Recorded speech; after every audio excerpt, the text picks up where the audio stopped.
So this is the 3rd of September. We're about to release our next issue of Poker Magazine, the digital version. I'm talking to my countryman, Martin Jacobson, still the world champion. Martin, how are you? Still, yeah, a few more months. Yeah. I'm great. How are you? Yeah, excellent, excellent. Where are you now? I'm home back in London since 4 days ago. Back Okay. from Barcelona. How many days were you there? Or how many weeks almost? I was there for 11 nights or Okay. 11 days, yeah. How did you like the event? No, it was great. Yeah, it's always a good time. Didn't do so well in poker, but still had a good time. And yeah, every tournament had like a breaking record, so that was good to see like poker's and a bit of an uphill. Yeah. I mean, people are talking about some kind of new boom, at least for live poker, and I mean, it's really nice to see that, you know, to see that it's so well spread and appreciated. Yeah, for sure. But something that was interesting that I heard was there was only. Did you hear how many Spanish players there were in the main event? No. Out of 1,700, guess how many percentage-wise? How many were Spanish? No idea. Take a guess. Take a guess. Okay, let's say it should be. You know, usually it would be like earlier years. I would say like 60% or maybe 50% at least. You know. You would think, yeah. Yeah, that would be a proper guess, but I guess since I saw the Swedish numbers, for example, I'm not sure if it's a record, but it was 60 Swedes there among those 1794. And I checked through the winner list, and there were so many different flags. So maybe it was less, huh? 5%. Seriously? Yeah. Isn't that crazy? Oh, that's weird, huh? Yeah, really weird. Does it come down to economics? Is it too expensive for Spaniards, or, I mean, 5%? Yeah. That must be some kind. Since it's a record event, it must be some kind of low percentage ever for the home country. Probably, yeah. Yeah, really. Okay, so that's like 80 Spaniards or something. Yeah. Okay. Well, it's kind of cool too that so many people take the time and the money to fly and come in and play and take part of the festivals that they are. Yeah, I think it says more about Barcelona as a city more than anything. Everyone wants to go to Barcelona in August. It's the perfect time of the year. The weather's great. Everyone's having a good time. Yeah. So much to do and best food in the world, probably. Yeah, I really like the way that they have made it now. It's kind of sad that they took away, for example, London, but I understand the reasons behind it. But also that they put together big festivals, like they have the Estrella Poker Tour now, prior to the EPT, and it becomes like a big festival for 2 weeks and more. Yeah, it brings everyone together. Yeah. So people are prioritizing the stops, the EPTs more, rather than pick and choose.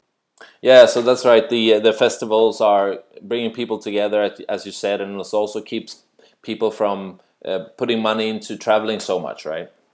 Exactly. Yeah, you can cut the costs quite a bit by just going to one place rather than have to organize flights and stuff to different destinations. So I think it's a good thing. Because this year, this fall, we only have for EPT then, and I know since many years you're a big fan and successful on the European Poker Tour. We have 3 stops. It's now Barcelona, and we have Malta, and then also Prague. Do you think it's a shame they took London away, your hometown? Yeah, it was really nice actually to be able to play an EPT in your hometown. I've always wanted them to add Stockholm, like when I lived there. Yeah. Or even just a reason to go back home and visit. But yeah, it's a bit of a shame. I like London as a venue, but like you said, it's understandable. They got pretty low numbers, and it didn't really seem like they were going to increase anytime soon. So I understand why they did it, and yeah, Malta was a success, and Prague's always good numbers. And, yeah. So yeah. Yeah. There's also, I mean, there's also, I guess Malta is also going to bring a lot of side events, some events next to the EPT as well. Have you planned already to go there for some time? I actually haven't planned anything more than Berlin for WSOP. Yeah. So I'm definitely going there, but after that, I'm not really sure if I'll go back or if I'll go straight to Malta. It would be quite a long trip. Yeah, of course. Yeah, of course. Yeah. What do you think of World Series of Poker Europe in Berlin this year? I think it will be good. I'm not really sure why they took away the EPT there, but because they got quite good numbers. Yeah. I think Germany and Germany's a pretty good city for poker. Like the poker economy there is pretty good. Yeah. It's also a good location because it's Central Europe, so it's not too far to travel for anyone, no matter where you live in Europe. So. Yeah. Berlin is absolutely a really cool town too in Germany. I remember. I don't. Did you ever go to Dortmund? No. No, I was in Dortmund. I think it was 2006, 2007. It was not great. You know, it was less than great. It was outside between Düsseldorf and Dortmund or something. So Berlin is going to be really cool. Yeah, for sure. Hopefully they get big numbers because you know in Cannes when they had World Series Poker there, in London when they had it, and also in Madrid one year, the numbers weren't that big. It was mostly Americans. For a while, and they did that thing in Paris last year. Didn't have one, right? They took it away. Yeah, that's correct. They were kind of. I think they took an off year to prepare for and come back bigger and better. No, I'm optimistic. I think it will be good. I think it could get record-breaking numbers again. That would be cool. If they do it right. Yeah, it's definitely good hype in the poker world right now for live poker, to say the least. For sure. Yeah, that's nice. Okay, so we have there's quite a few interesting things coming up this fall, and I mean just 2 days ago the documentary of you came out, right? Right. Yeah. Or it was actually 3 weeks ago. Was it? Yeah. They divided it into 3 parts. So they released part 1 3 weeks ago. Up to 2 weeks ago, and final part was released, I believe, yesterday or 2 days ago. Yeah. That's what I meant. I mean, the whole picture, the whole thing is out now. How long is it? Like 24 minutes, something? Yeah, about that. Yeah. How did that work for you? Were you involved a lot in the making of the film? No, very. Apart from being in the picture, but I mean. I was involved during the filming, obviously, but honestly, I don't remember much what was going on because I was so focused on playing, and preparing for the final table. Obviously. So they were basically just following me with cameras and asking me some questions that I answered. And, yeah. I don't really remember much at all. No, but I think that was the thought about the film too, to that you forget about them and they just follow you after a while and get the real picture, right?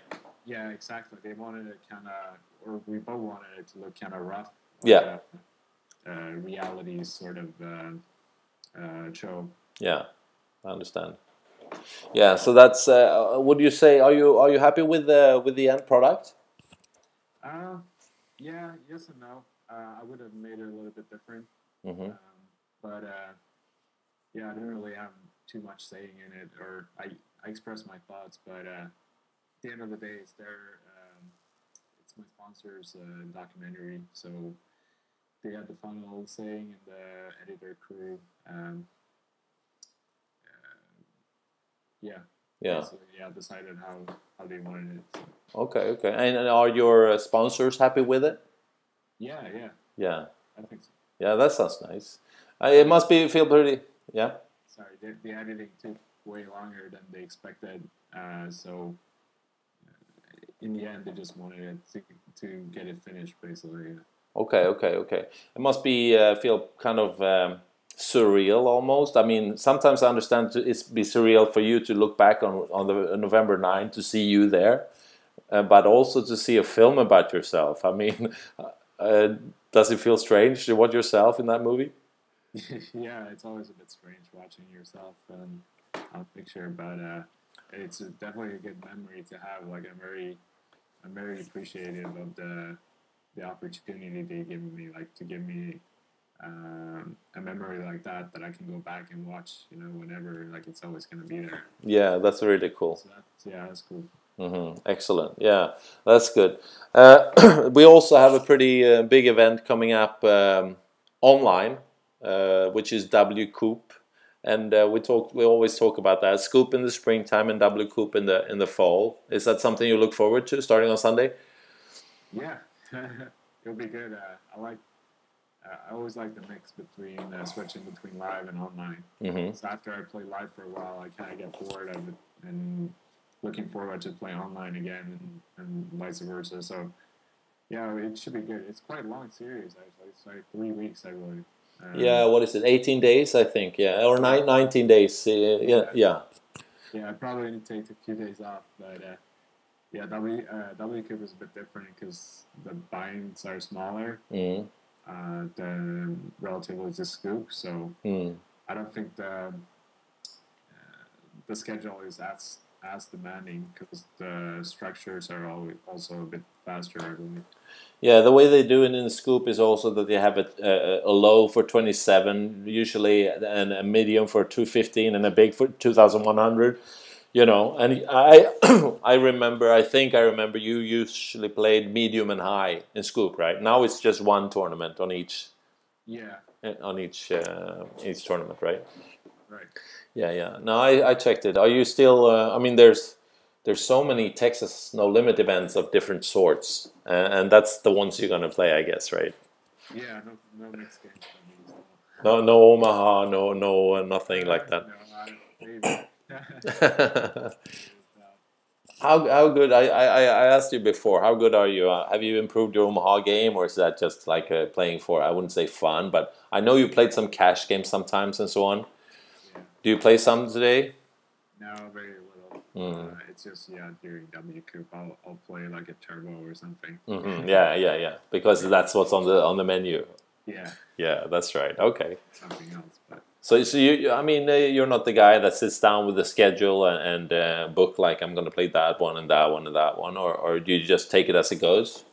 No, I like to plan. So I look at the schedule and then I pick my days that I'm planning on playing, and then the days I want to take off, and then kind of play it by ear. I don't feel like playing one day, I'm not going to force myself. Of course. There's also, I mean. One of the big, I think it's a 10K heads up. Is that a tournament you would play? No. No. I don't really have much heads up experience. No, it's a very specific kind of poker, playing heads up. It's fun though, yeah. Yeah. But I mean, the competition these days in heads up specifically is so tough. Yeah. You can't really get away with not knowing your shit. You need to know spot on, like all their on all levels of the tournament, of course, and also there's so many matches to win to get deep. I mean, it's really tough. Yeah. There's that's about it for that. I was thinking you're also always a healthy guy. Are you staying healthy, Martin? Always. Does it get more and more important for you, or do you get a bigger and bigger understanding of the value of staying fit and healthy?